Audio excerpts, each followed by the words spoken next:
வணக்கம் friends, welcome to Vidya's cooking channel. இன்றைக்கி நான் உங்களுக்கு நல்ல அருமையான மட்டன் சுக்கா ரெசிபி, அதுவும் பள்ளிப்பாளையம் ஸ்டைலில் ரெசிபி செஞ்சு காமிக்க போகிறேன்.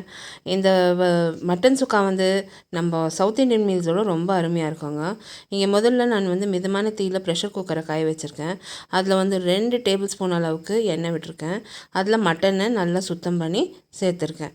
சுத்தம் பண்ண மட்டனில் வந்து நம்ம இஞ்சி பூண்டு விழுது, மிளகாய் தூள், மஞ்சள், மல்லி, மீட் மசாலா, நான் கரம் மசாலா, மீட் மசாலா இப்போல்லாம் எவரெஸ்ட் யூஸ் பண்ணுறேன், ரொம்ப நல்லா இருக்குது. அது விட்டால் நான் MDH தான் யூஸ் பண்ணுவேன். நீங்கள் வீட்டில் உங்களுக்கு என்ன கரம் மசாலா இருக்கோ அது சேர்த்து கொஞ்சமாக நம்ம அளவாக தண்ணி விட்டு உப்பு சேர்த்து மட்டன் முழுகிற அளவுக்கு தண்ணி விடணும். விட்டுட்டு நல்லா ஒரு முறை கலந்து மூடி போட்டு விசில் வச்சு வேக வைக்கணும்.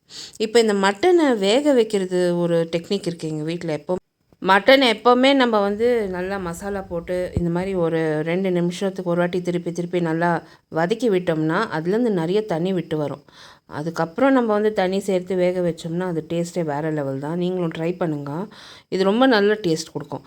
நான் வந்து தண்ணி குழம்பும் பண்ண போகிறேன். ஸோ வந்து ஒரு 3/4 கிலோ மட்டனை வந்து வேக வச்சிட்ருக்கேன். இப்போ நான் பாதியாக பிரிக்க போகிறேன். தண்ணி குழம்புக்கு பாதி வந்து வறுவலுக்கு. அதுக்கு தகுந்த மாதிரி நான் பிரித்து பண்ண போகிறேன். ஸோ வந்து ஒரே இதில் 2 ரெசிபி பண்ணலாம். அதுதான் தண்ணி குழம்பு வந்து இட்லிக்கும் நல்லாயிருக்கும், இடியாப்பத்துக்கு நல்லாயிருக்கும், நம்ம ரெகுலர் ரைஸுக்கு நல்லாயிருக்கும், ரொம்ப நல்லாயிருக்கும். எல்லாத்துக்குமே ரொம்ப நல்லா டேஸ்டியாக இருக்கும். சப்பாத்தி கூட நான் வச்சு சாப்பிட்றது தான். ஸோ இந்த தண்ணி குழம்பு நான் இன்றைக்கி பண்ணிகிட்ருந்தேன். இப்போ பாருங்கள், விசில் வச்சு நல்லா மட்டனை வேக வச்சு அடுப்புலேருந்து இறக்கி பிரித்து எடுத்துட்டேன். தண்ணி குழம்புக்கு பாதி, வறுவலுக்கு பாதின்னு. இப்போ இங்கே வறுவலுக்கு பார்த்திங்கன்னா மட்டன் ரெடியாக இருக்குது. தேங்காய் வந்து நல்லா உரித்து பல்லாக வெட்டி வச்சுருக்கோம். வரமிளகா கிள்ளி வச்சுருக்கோம். சோம்பு தேவைப்படும். பூண்டு, கருவேப்பிலை, வெங்காயம் பொடியாக நறுக்கி எடுத்து வச்சுருக்கேன். உங்களுக்கு சாம்பார் வெங்காயம் கிடைச்சா அது யூஸ் பண்ணுங்கள், அதுதான் பெஸ்ட்டு. இப்போ பார்த்திங்கன்னா ஒரு மிதமான தீயில் ஒரு பேனை காய வச்சுருக்கேன். அதில் வந்து தேங்காய் எண்ணெய் சேர்த்துருக்கேன். தேங்காய் எண்ணெய் பிடிக்காதவங்க வந்து ரெகுலர் ஆயில் யூஸ் பண்ணலாம், இல்லை கீ கூட யூஸ் பண்ணலாம். இங்கே வந்து முதல்ல நான் சோம்பு தாளிச்சிக்கினேன். சோம்பு நல்லா பொரிய விட்டுட்டு அதுக்கப்புறம் நான் வந்து தேங்காய் பால் நான் நறுக்கி வச்சுருக்கிறது சேர்த்துருக்கேன். இந்த தேங்காய் பாலும் சோம்பும் நல்லா வதங்கி வரணும். அந்த தேங்காய் பால் வந்து ஒரு லைட் பிங்க் கலர் வர வரைக்கும் நல்லா வதக்கி எடுத்துக்கணும். இதுதான் அங்கே மெயின் இந்த ரெசிப்பியில். இது பண்ணிட்டிங்கன்னா அந்த டேஸ்ட்டு வந்து ரொம்ப அருமையாக இருக்கும். இப்போ இந்த மாதிரி நல்லா வதக்கி எடுத்ததும் நம்ம இதில் வந்து கருவேப்பிலை, நம்ம பூண்டு வந்து சேர்த்துக்கலாம். அடுத்து வெங்காயம் சேர்த்துக்கலாம். சேர்த்து எல்லாத்தையும் ஒரு முறை நல்லா கலந்து வதக்கி எடுத்துக்கலாம். எப்போவுமே இந்த வரமிளகாய் வந்து நீங்கள் பாதியாக கிள்ளிட்டு ஒரு பவுலில் போட்டுடுங்க. அந்த பவுலில் வந்து நம்ம ஷேக் பண்ணோம்னா அந்த விதையெல்லாம் கீழே இறங்கிடும்.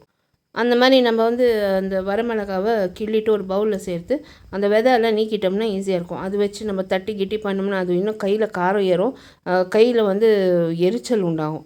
ஸோ வந்து அந்த மாதிரி பண்ணிவிடுங்க. இந்த மாதிரி பவுலில் போட்டு ஷேக் பண்ணிட்டு அது விதையெல்லாம் கீழே இறங்கிடும்.